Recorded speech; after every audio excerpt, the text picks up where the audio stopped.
Greetings everyone and welcome back to 365 Days of Prog. Today we're going to be reviewing A Tower of Silence by the band Anubis. Hi, my name's Naomi. I'm an avid progressive rock fan, but I'm a long ways from knowing all the prog albums out there. But this year, I'm gonna give it a try. This is 365 Days of Prog. Such a great name for this Aussie band, and speaking of Aussie, we haven't seen an Australian band in a long time. I don't think we've seen one since Aragon, and if you remember, I really didn't like the music Aragon made, and it's kind of a running joke knowing that Australia doesn't really have any good prog act, but hopefully this one will change everything, and I can already tell you in advance that this album was definitely not a bad album. But here are some of my favorite bits from this album. Still frozen from my life.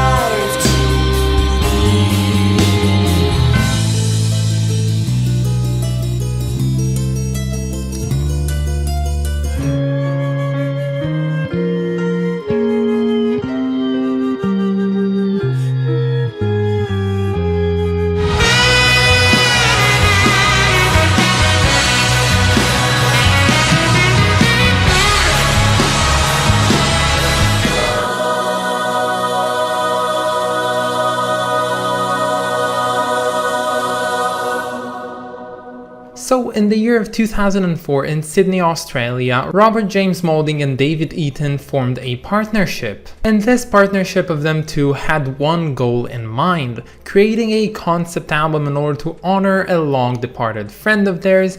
And you know, since then they actually kind of changed that idea and made the figure an anonymous figure, more like a fictional figure, but the concept album remained and they made it alongside with a few other band members. They called this band Anubis, and their first album was called 230503, and it was released in 2009 and actually received pretty hefty critical acclaim. And especially for them being a very unknown band that time, that was pretty surprising. And now the band were basically in a crossroads. Do we stop at the peak? We've already achieved what we wanted to do and we made a concept album and it actually succeeded, or do we try and make another one? So this is how we got here. Today we're going to be reviewing Anubis's second studio album called A Tower of Silence. Now the question that arises from the prologue I just gave you all is, well, how does this album fare? Because seeing as their first album made it through, I think you'd like to know how this second album succeeded as well, and I can tell you all, I don't think that Anubis fans were disappointed by this one. This album, despite being neo-prog, is actually pretty nice. Now if you remember my classification on the channel, I have neo-prog and I have neo-neo-prog, and neo-neo-prog is just, you know, the crap you find on like I don't know,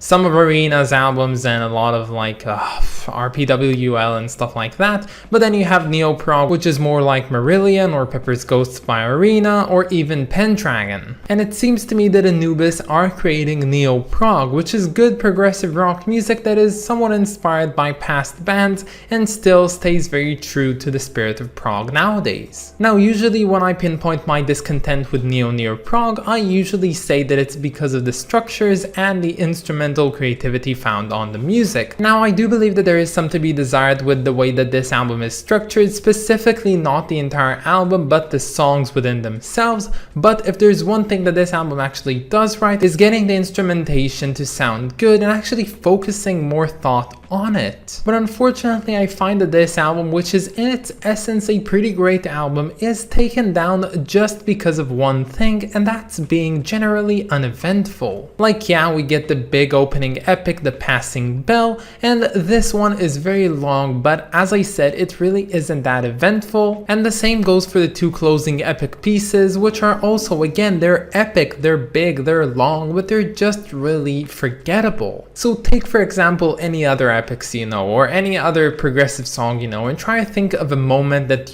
really gets you each and every time. For me, it's like Father's Shout, the theme from Atom Heart Mother, or it's like the church organ from Close to the Edge.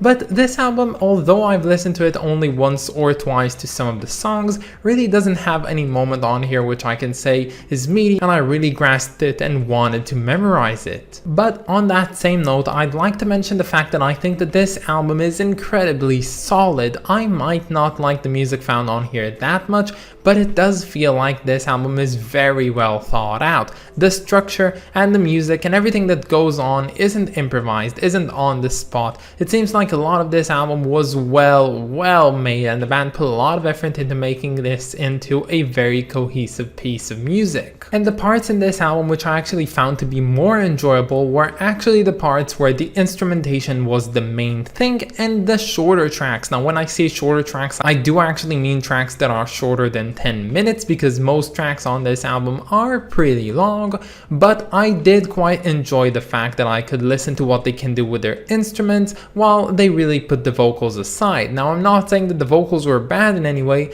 I just think that they really shied away from what this album could potentially be. And my favorite song on here is one of the shorter tracks. It's the title track and it's called A Tower of Silence. I think it clocks in at almost 10 minutes of runtime, and it's a fantastic little song, and I think it really is elevated quite a bit by the guitar solo at the end that to me sounded a lot like what David Gilmour does on his albums. So yeah, all in all, I think that Anubis really shine whenever they do more instrumental work and overall shorter work, and if they have an album like that, I know they have a few more, I'd love to get to know that one, but for now I think this album fared best on the shorter and more instrumental pieces, and the long pieces which have made most of this album were mostly uneventful despite not being that bad overall. Now before I finish off this review, I want to point out something else. This album supposedly is also a concept album, but I really can't tell you what the concept is. But if there's one thing that this album does that is usually done in most concept albums, is having a very seamless transition between the songs. Now the songs on here, they transition so seamlessly that honestly if I weren't checking every other moment, I wouldn't know that I transitioned from one song to the other.